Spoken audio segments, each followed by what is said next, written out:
The dinner table was still set when they found the empty house. 4 plates, 4 glasses of water, now warm and forgotten. A casserole dish in the oven, cold chicken parmesan that would never be eaten. The kind of dinner a loving mother prepares when she expects her family home. But on March 15, 2001, in the quiet neighborhood of Pinewood Estates, Clearwater, Florida, the Whitmore family had vanished without a trace. David Whitmore was the kind of father who made other dads jealous. At 42, this insurance adjuster never missed his son's baseball games or his daughter's soccer matches. His neighbors could hear his booming laugh 3 houses away when he played catch with Tyler in their backyard every evening. His wife Sarah would shake her head and smile, telling friends that David loved their children more than anything in the world. "Impossible," David would always reply, pulling Sarah close. "I love you all equally, and that's more than my heart can handle." Sarah Whitmore had a gift that money couldn't buy. At 39, she could make anyone feel like family within 5 minutes of meeting her. Her front porch was command central for the neighborhood mothers, who'd gather for sweet tea and Sarah's patient ear. She volunteered at the local animal shelter every weekend, often bringing home strays that somehow became permanent family members. The Whitmores had 4 rescue dogs and 3 cats, all because Sarah couldn't say no to an animal in need. Jessica, 16, was everything parents dream of in a teenager: honor roll student, varsity soccer captain, and the rare teenage girl who still hugged her parents goodbye every morning without embarrassment. Her friends called her Jess the Blessed because success seemed to follow her everywhere. But Jessica's perfectionist streak worried her parents sometimes. She worked twice as hard as everyone else, driven by standards only she could see. Tyler, 14, was pure gentleness in a chaotic world. While his sister conquered soccer fields and honor rolls, Tyler rescued injured birds and spent hours reading in the old oak tree behind their house. His quiet wisdom and dry sense of humor could defuse any family tension. Teachers adored him because Tyler had this magical ability to sense when someone needed encouragement. On March 14th, everything seemed perfectly normal. The family returned from Jessica's soccer practice around 7 p.m. Mrs. Henderson waved from her garden as David's blue Honda Civic pulled into the driveway. Sarah called out something cheerful about the jasmine blooming early this year. They planned a quiet evening at home. Sarah's famous chicken parmesan, a marine biology documentary David had recorded for Tyler, who dreamed of studying ocean life. But when Jessica's best friend Brittany knocked the next morning, offering a ride to school, she found something impossible. The house was silent, newspapers scattered on the driveway, mail overflowing from the mailbox, and inside, that dinner table set for 4 people who would never come home. But what investigators found in their home would change everything they thought they knew about this perfect family.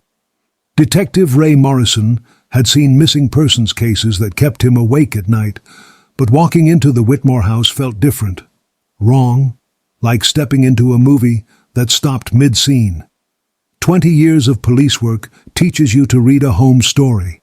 Broken glass means violence, empty drawers mean robbery, missing clothes mean someone planned to leave. But this house told a story that made no sense. The dinner table was set with Sarah's good china, the kind saved for special occasions. Cloth napkins folded perfectly beside each plate. 4 glasses filled with water that had been sitting so long, condensation rings stained the wooden table. "This wasn't planned," Morrison muttered to his partner, Detective Lisa Santos. "You don't set the table with your wedding china if you're planning to disappear." In the kitchen, Sarah's famous chicken parmesan sat untouched in the oven, now stone cold. The recipe card lay nearby in Sarah's handwriting. Tyler's favorite, extra cheese for my sweet boy. Jessica's soccer cleats sat by the front door, grass stains still fresh from yesterday's practice. Her backpack hung on its usual hook, homework spread across the kitchen counter. A half-finished geometry assignment with Jessica's neat handwriting. Problem 15. If 2 parallel lines. The sentence ended mid-thought. Tyler's marine biology book lay open on the living room couch, bookmarked at a chapter about dolphins. His notebook showed careful drawings of whale migration patterns, a 14-year-old boy's dreams of ocean exploration frozen in time. But the family was gone. Morrison checked the obvious things first. No signs of struggle, no broken furniture, no blood. The Whitmore's cars were missing, but their house keys sat on the kitchen counter. Sarah's purse was gone, but David's wallet lay on his dresser with $200 cash still inside. The initial investigation revealed details that should have been reassuring, but felt troubling instead. The family's finances looked normal. David's steady insurance adjuster income, Sarah's part-time pay from the animal shelter. Typical expenses for a middle-class family with 2 teenagers. No unusual withdrawals, no hidden debts, no financial stress that might explain a voluntary disappearance. But deeper investigation painted a stranger picture. David's work computer showed something unexpected. In the weeks before they vanished, he'd been researching witness protection programs and family relocation services. Not casual browsing, detailed research with bookmarked pages and printed articles. Sarah had quietly withdrawn $3,000 from their savings account 3 days before they disappeared. Not enough money to start a new life, but significant enough to raise questions. The bank teller remembered Sarah seemed nervous, asking about withdrawal limits and whether transactions could be traced. Most puzzling was Jessica's lie. She'd told her parents she was spending the previous weekend at her best friend Brittany's house for a study session. But when investigators questioned Brittany, the girl broke down crying. "Jessica asked me to cover for her," Brittany admitted, "but she never showed up. I have no idea where she really went that weekend." News of the disappearance spread through Clearwater like wildfire. Within 48 hours, over 500 volunteers had organized the largest search effort in county history. They combed through parks, beaches, and wooded areas, calling the family's names until their voices gave out. Sarah's supervisor at the animal shelter, Grace Martinez, broke down during a televised appeal. "Sarah would give you the shirt off her back. If someone hurt this family, we won't rest until we find them." But every search turned up nothing. Every lead went nowhere. Then investigators discovered the cell phone records that would haunt them for 18 years. In 2001, cell phones were still new enough to feel magical. The Whitmore family had recently upgraded to a plan that included text messaging, a novelty that Jessica and Tyler embraced like kids with new toys. David carried a basic Nokia for work emergencies. Sarah usually left hers at home, claiming the constant buzzing made her nervous. Those cell phone records became the investigation's first real breakthrough, and its first nightmare. Jessica's phone showed a pattern that made Detective Morrison's stomach drop.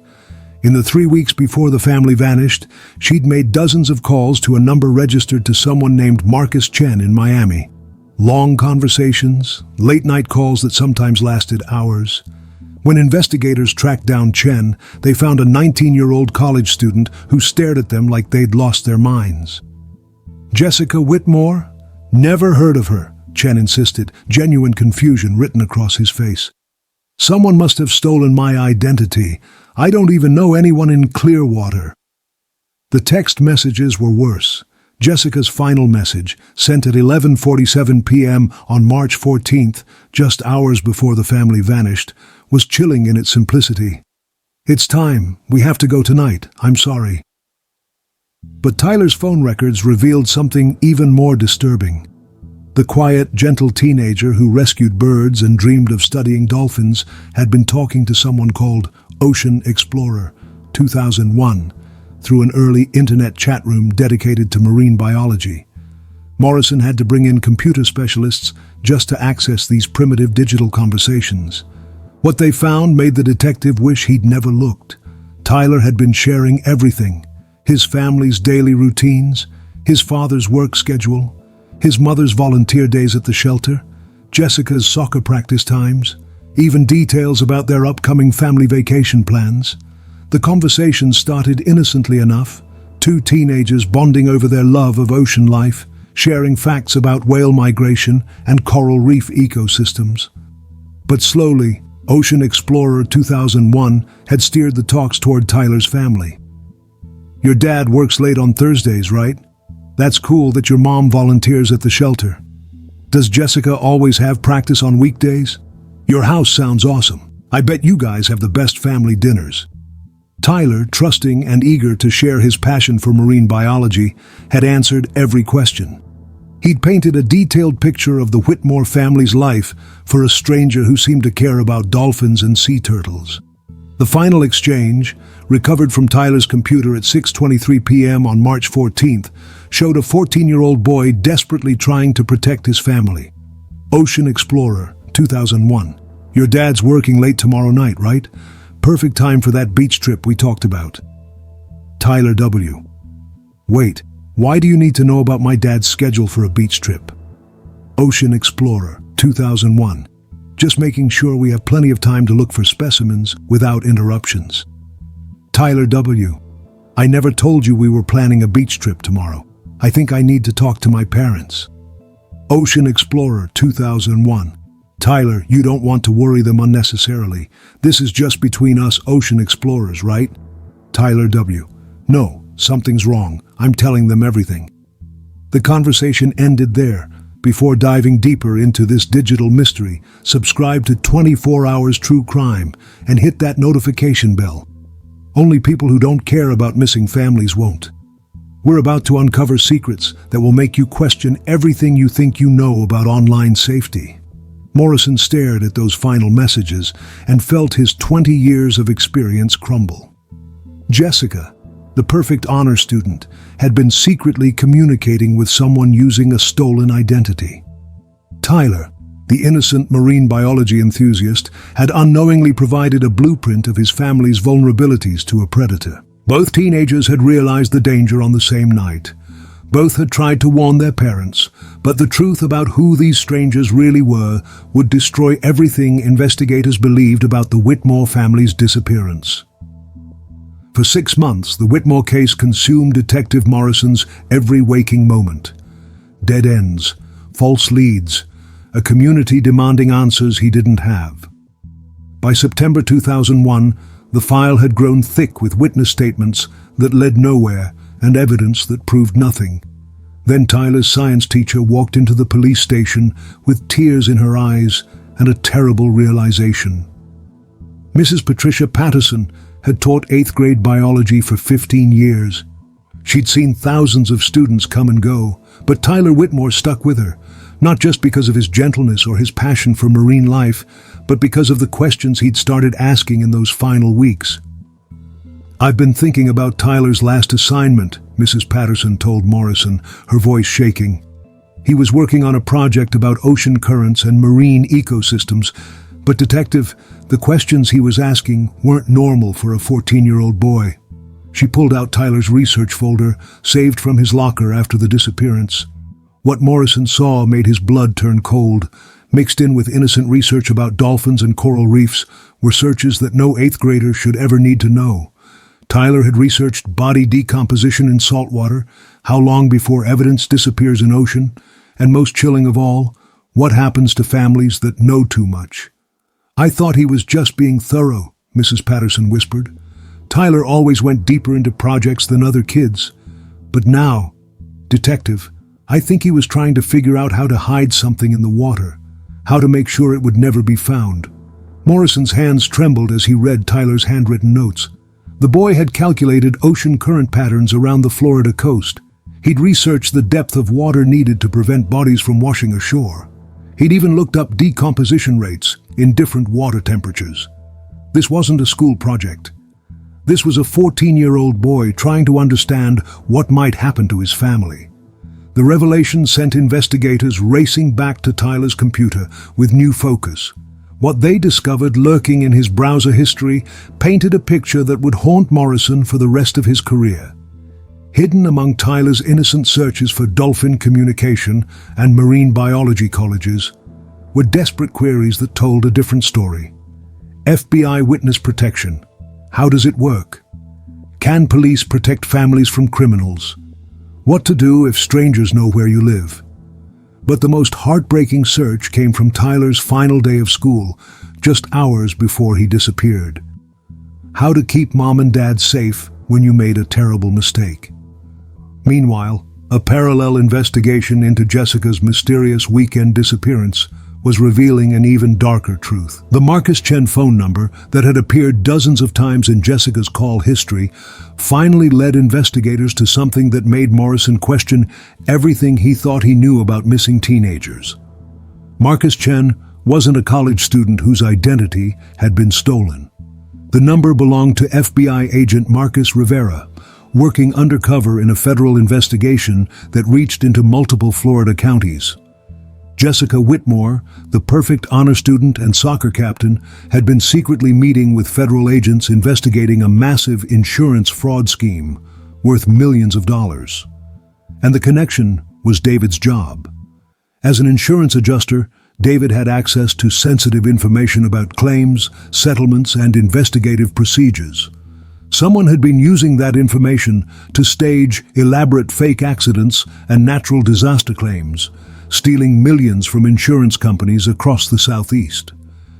Jessica had discovered evidence of her father's involvement when she borrowed his laptop for a school project. But instead of running to her parents immediately, the protective 16-year-old had tried to handle it herself, believing she could somehow shield her family from the consequences.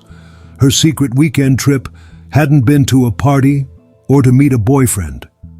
Jessica had driven 3 hours to Miami to meet with FBI agents and turn over evidence that could bring down the entire criminal network. She'd been scheduled to testify before a grand jury the week after her family disappeared. Now investigators understood Tyler's desperate research. The gentle boy, who loved marine biology, had been trying to figure out what would happen to families who crossed dangerous people. He'd been calculating whether the ocean could hide the evidence of what might be done to them. But the truth about Tyler's innocent online conversations would reveal a manipulation so cruel that it would change how investigators viewed internet predators forever. The truth about Tyler's online friendship would shatter everything investigators thought they knew about the Whitmore family. Ocean Explorer 2001 had been real at first. For 3 months, Tyler had genuinely been chatting with another teenage marine biology enthusiast from Tampa. They'd shared facts about whale songs, debated theories about dolphin intelligence, and dreamed about careers studying ocean life. But when the insurance fraud ring discovered David Whitmore's undercover work, they'd done something so calculated and cruel that it made seasoned FBI agents sick to their stomachs. They'd murdered the real teenager and stolen his online identity. Tyler never knew. Agent Rivera explained to Morrison during a classified briefing that turned the entire case upside down. For the last 6 weeks before the family disappeared, he was talking to professional criminals who were using a dead boy's passion for marine biology to extract intelligence about the Whitmore family's daily routines. David Whitmore hadn't been an unwitting victim caught up in insurance fraud. He'd been Agent David Whitmore, working undercover for the FBI for over 2 years, gathering evidence that would eventually lead to the arrest of dozens of criminals across 5 states. His research into witness protection programs wasn't panicked Googling after learning about the danger. David had been carefully preparing for months, knowing that when his testimony brought down the entire criminal network, his family would need to disappear immediately. The $3,000 Sarah had withdrawn wasn't emergency money gathered in desperation. It was part of a carefully planned escape fund that David had been building for their eventual entry into witness protection. And Jessica's secret wasn't a teenager trying to protect her father from consequences. She'd inherited David's courage and sense of justice, volunteering to serve as a secondary source of evidence when she discovered her father's real work. Jessica was extraordinary, Agent Rivera said, his voice heavy with grief and admiration. When she found evidence of the fraud scheme on her father's laptop, she didn't panic. She contacted us independently and offered to help. She wanted to protect other families from being victimized. Jessica's mysterious weekend hadn't been spent in Miami meeting with agents for the first time. She'd been in a federal safe house, learning advanced personal security protocols and communication methods that would keep her family alive when the investigation went public. The teenagers' final day of school had been planned as their last day of normal life, David was scheduled to testify the following week. The family was supposed to enter witness protection that weekend, start new lives with new identities in a location so secret that even Agent Rivera didn't know where they'd be taken. But the criminals had figured out the timeline. Tyler's innocent online conversations had provided them with detailed intelligence about the family's routines, schedules, and security vulnerabilities. They knew exactly when and how to strike. On March 14th, around 6 p.m., both Jessica and Tyler had revealed their secrets to their parents simultaneously. Jessica confessed that she'd been working with federal agents for weeks. Tyler, increasingly suspicious about his online friends' invasive questions, admitted his fears about Ocean Explorer 2001. David and Sarah, faced with the terrifying realization that their carefully planned security had been compromised, made the decision that would haunt investigators forever. Instead of waiting for official FBI protection, they chose to run immediately. They had maybe 2 hours to disappear, Agent Rivera explained. David knew that if the criminals had infiltrated Tyler's online conversations, they probably knew about Jessica's FBI cooperation too. The family was supposed to be untouchable until the weekend, but suddenly they were sitting ducks. The dinner left in the oven, the homework spread on the counter, the soccer cleats by the door, all evidence of a family that had planned to spend a quiet evening at home before everything changed in a matter of hours. But they were already too late. Comment, family first, if you think David and Sarah made the right choice trying to protect their children. Only people who've never faced real danger will stay silent. The phone records told the final story. At 7:23 p.m., David had called Agent Rivera's emergency line. The call lasted 14 seconds, just long enough for David to say, "We're compromised. Moving to contingency plan now. Protect Jessica's testimony." At 8:15 p.m., all 4 family cell phones had gone dark simultaneously. The Whitmore family had vanished into a nightmare that had been carefully planned by criminals who understood that the cruelest way to destroy an FBI informant was to use his children's innocence against him. That night, the family fled for their lives, but they were already too late. The cell phone towers of 2001 were primitive compared to today's technology, but they still tracked the Whitmore family's final journey with heartbreaking precision. At 8:17 p.m. on March 14th, all 4 phones began moving together from their Pinewood Estates home. David was driving, the father and FBI informant who'd spent 2 years building a case that would save countless families from financial ruin, now racing to save his own. Sarah sat in the passenger seat, her gentle hands probably trembling as she clutched the emergency bag she'd packed in 10 minutes. The woman who'd spent weekends rescuing stray animals was now fleeing for her life, knowing that the community service that defined her might be ending forever. In the back seat, Jessica and Tyler faced the consequences of trying to protect their family.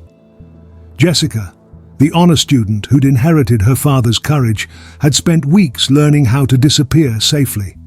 Tyler, the gentle boy who loved marine biology, was learning that his trust had been weaponized against everyone he loved. The phone data revealed their route with tragic clarity, south on Highway 19, past the familiar landmarks of their normal life. The high school where Jessica played soccer, the library where Tyler checked out marine biology books, the animal shelter where Sarah had saved so many lives.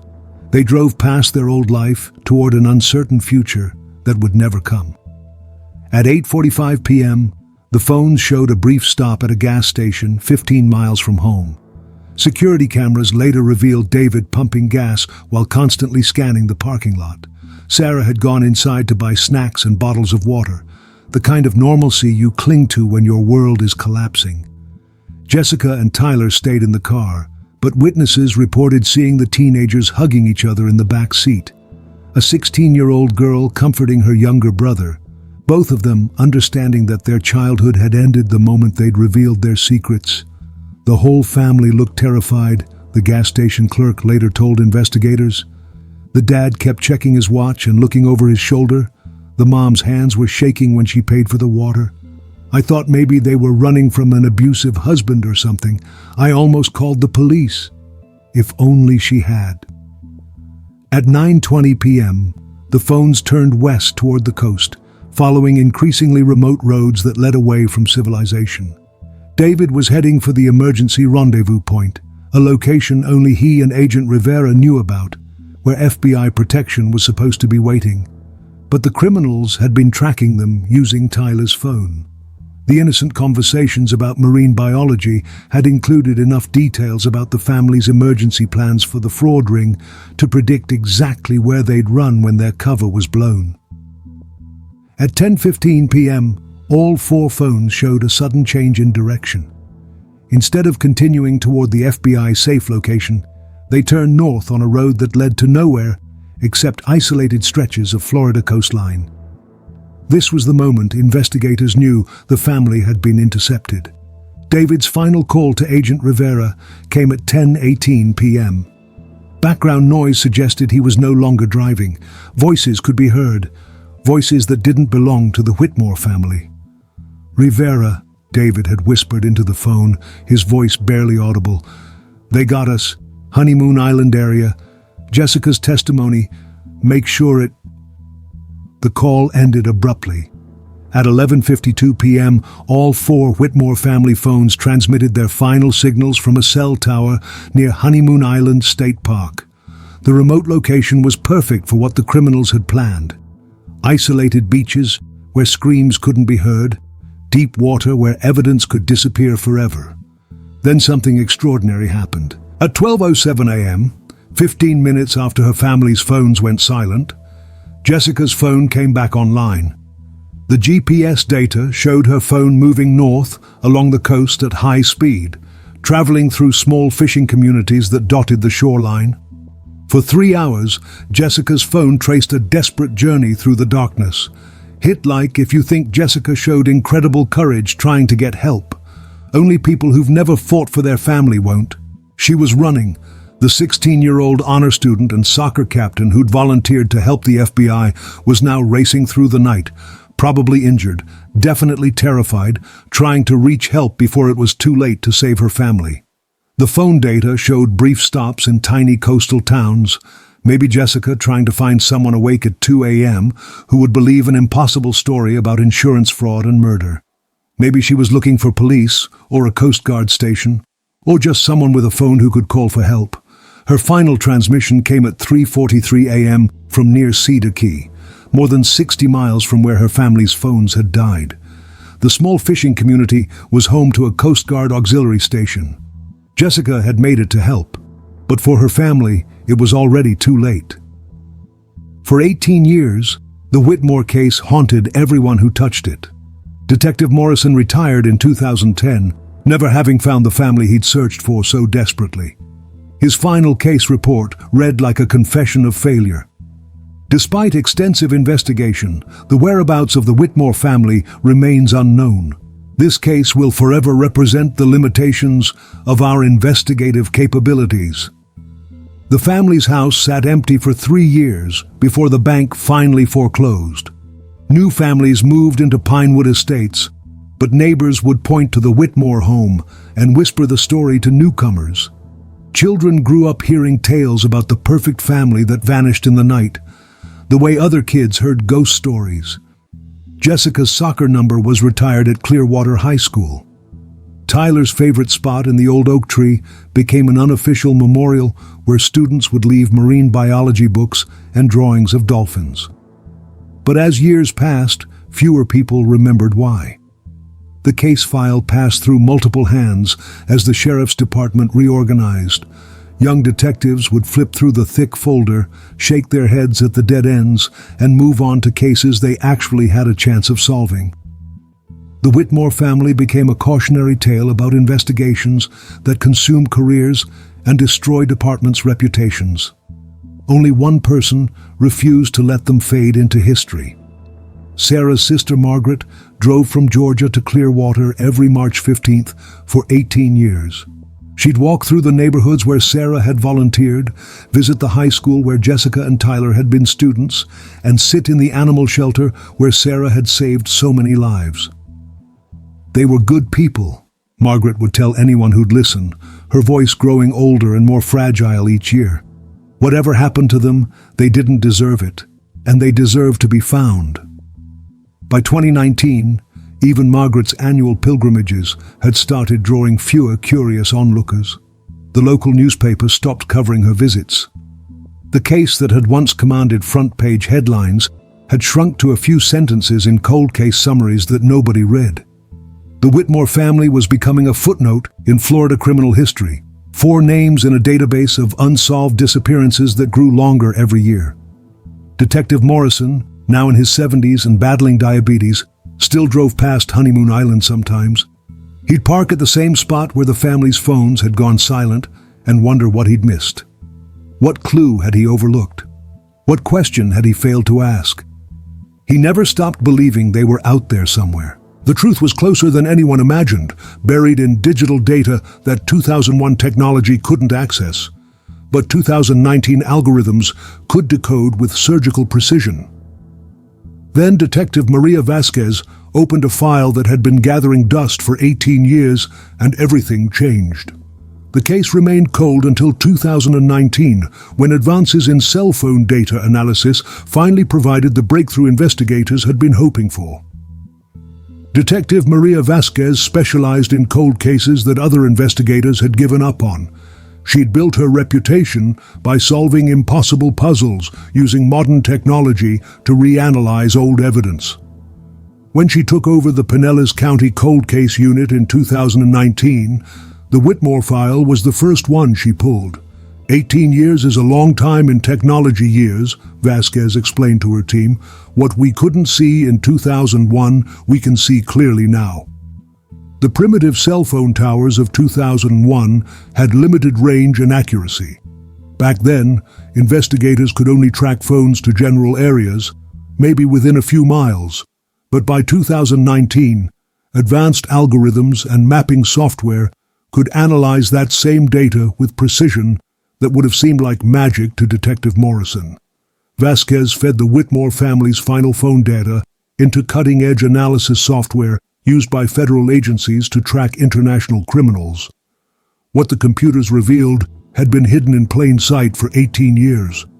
The night of March 14, 2001, all 4 Whitmore phones had traveled together along Highway 19, then west toward Honeymoon Island. Previous investigators had known this much, but the new analysis revealed something crucial that 2001 technology had missed. Jessica's phone hadn't just continued transmitting after her family's phones went silent. The advanced mapping showed her exact route, speed, and timing with GPS-level accuracy. At 12:07 a.m., Jessica's phone had begun moving north along the coast at exactly 45 miles per hour, the speed of someone driving a stolen car with desperate purpose. She'd traveled through Cedar Key, Chiefland, and Bronson, stopping briefly in each town before continuing north. But here's what made Vasquez's blood run cold. Jessica's phone had made one final stop that previous investigators had never detected. At 3:43 a.m., her signal had briefly connected to a cell tower near the Cedar Key Coast Guard Auxiliary Station. For exactly 17 minutes, Jessica's phone had remained stationary at that location. Then it went dead forever. "She made it," Vasquez whispered, staring at the data. "She reached the Coast Guard." Working with federal agents who'd been tracking the insurance fraud ring for years, Vasquez uncovered records that previous investigators had never thought to request. Coast Guard logs from March 15, 2001 showed an unusual incident that had been filed and forgotten. At 4:01 a.m., a teenage girl had stumbled into the Cedar Key station, injured and hysterical, claiming her family had been murdered by criminals involved in insurance fraud. She'd provided detailed information about an FBI undercover operation and begged them to contact Agent Rivera immediately. The Coast Guard had initially assumed she was suffering from trauma-induced delusion. Teenage girls don't typically have detailed knowledge of federal insurance fraud investigations. But when they contacted Agent Rivera's emergency line, everything Jessica had said checked out perfectly. Jessica Whitmore had survived. She'd escaped from Honeymoon Island, stolen a car, and driven 60 miles through the night to reach help. Her testimony had been the key evidence that brought down the entire criminal network. But there was more. Subscribe to 24 Hours True Crime if you want to hear what Jessica's testimony revealed about her family's final hours. Only people who don't care about justice will skip this button. The advanced cell phone analysis revealed something even more shocking. Working backwards from Jessica's escape route, investigators could now map exactly what had happened at Honeymoon Island that night. David, Sarah, and Tyler's phones had been thrown into deep water near the island's most remote beach. But Jessica's phone had moved in a different pattern, first toward the water, then suddenly changing direction toward the parking area. She'd fought back. The 16-year-old honor student and soccer captain had somehow broken free from her captors and escaped into the darkness. For 18 years, Jessica Whitmore had been alive, living under federal protection, carrying the weight of her family's sacrifice while helping to dismantle criminal organizations across the country. The girl who'd survived had become a woman dedicated to ensuring no other family would suffer what hers had endured. And now, finally, she was ready to tell her story. Jessica Whitmore was 34 years old when Detective Vasquez's breakthrough finally allowed her to speak publicly about the worst night of her life. For 18 years, she'd lived under the name Jennifer Walsh, working as a victim's advocate for families affected by organized crime. She'd testified in dozens of federal cases, her evidence helping to dismantle criminal networks from Florida to New York. But she'd never been allowed to talk about the night that transformed her from a high school soccer captain into one of the FBI's most valuable witnesses. "I remember everything," Jessica said during her first public interview, conducted under heavy security with her face obscured and voice altered. "I've had 18 years to replay every detail of that night. Sometimes I wish I could forget, but their memory deserves the truth." The truth was more heroic and more heartbreaking than anyone had imagined. When the criminals intercepted the Whitmore family's car near Honeymoon Island, they'd planned to eliminate all 4 witnesses quickly and quietly. David's undercover work had cost them millions of dollars and dozens of arrests. Jessica's cooperation with federal agents had provided evidence that would keep their leaders in prison for life. The insurance fraud ring wanted revenge, not just silence. "They separated us immediately," Jessica remembered, her voice steady but haunted.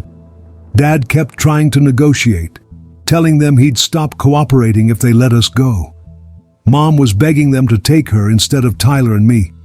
Tyler was so scared, but he kept trying to comfort Mom."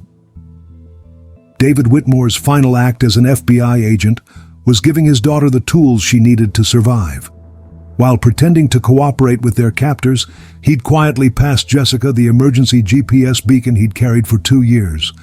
FBI protocol required all undercover agents to have a way to call for immediate extraction. "Dad whispered to me that if I got a chance to run, I should head north to Cedar Key," Jessica said. "He'd memorized every Coast Guard station within 100 miles of our house. He was always planning for the worst-case scenario." The criminals had planned to execute the family on the beach and dump their bodies in deep water where they'd never be found. But they'd underestimated the 16-year-old girl who'd inherited her father's courage and her mother's fierce protective instincts. "When they were arguing about who would go first, I activated Dad's beacon and threw it as far as I could into the brush," Jessica explained. "Then I ran. I'd been running sprints at soccer practice for 3 years. They couldn't catch me in the dark." Jessica had escaped, but she couldn't save her family. Hidden in the coastal vegetation, she'd watched helplessly as her parents and brother were murdered by men who'd used Tyler's love of marine biology to plan their deaths. "I heard everything," she said, her voice breaking for the first time. "I heard Dad telling them he was proud of the work he'd done. I heard Mom telling Tyler she loved him. I heard my little brother asking if the Dolphins would be okay without him. Comment never forgotten if you think David, Sarah, and Tyler Whitmore died as heroes. Only people who don't understand sacrifice will stay silent." For 3 hours, Jessica had hidden in the darkness, waiting for the criminals to leave. Then she'd stolen one of their cars and driven north through the night, following her father's emergency instructions to reach the Coast Guard station at Cedar Key. Her testimony had been the key evidence that brought down the entire insurance fraud network. Over the next 18 years, Jessica's cooperation with federal agencies had led to the arrest and conviction of 127 criminals involved in organized fraud schemes across the southeastern United States. "Every case I helped solve was for them," Jessica said. "Every family I helped protect was my way of honoring what Dad, Mom, and Tyler died for. They believed ordinary people should be protected from criminals who think they're above the law." Jessica had married a fellow federal agent in 2010. They'd had 2 children, David Tyler Walsh and Sarah Beth Walsh, names that honored her lost family while maintaining her protective new identity. She'd earned a master's degree in criminal justice and become one of the country's leading experts on insurance fraud prevention. "My family didn't die as victims," Jessica said firmly. "They died as heroes who chose to fight organized crime even when it cost them everything.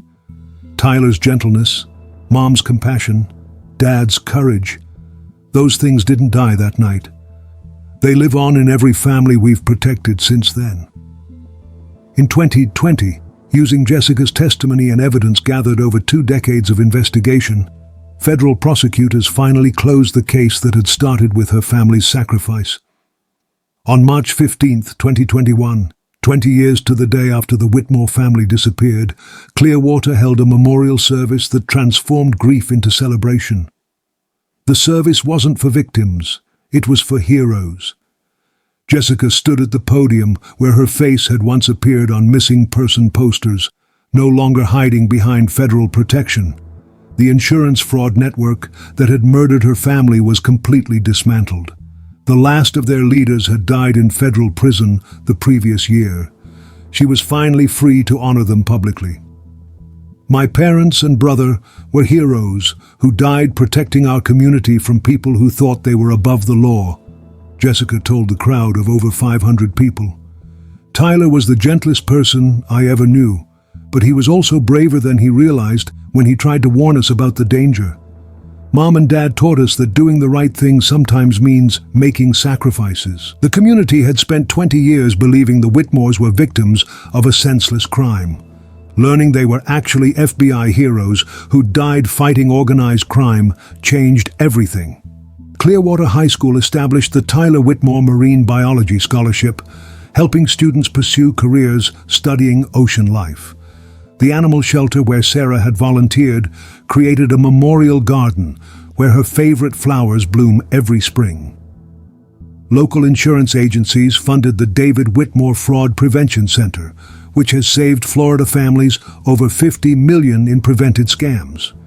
But the most meaningful memorial was what happened to their house. The home in Pinewood Estates was converted into a safe house for families in federal witness protection, ensuring that other families facing similar dangers have a secure place to stay while they await justice. A plaque by the front door reads, "In memory of the Whitmore family, who proved that love and courage can triumph over fear." Detective Morrison, now 78 and using a walker, attended every anniversary memorial until his death in 2023. "They were the best of us," he'd say, his voice still thick with emotion after all those years. "And in the end, they showed us what it really means to protect the people you love." Jessica's children, now teenagers themselves, learned about their grandparents and uncle through stories of courage rather than tragedy. They know that David Tyler Walsh was named for a man who fought insurance fraud and a boy who loved dolphins.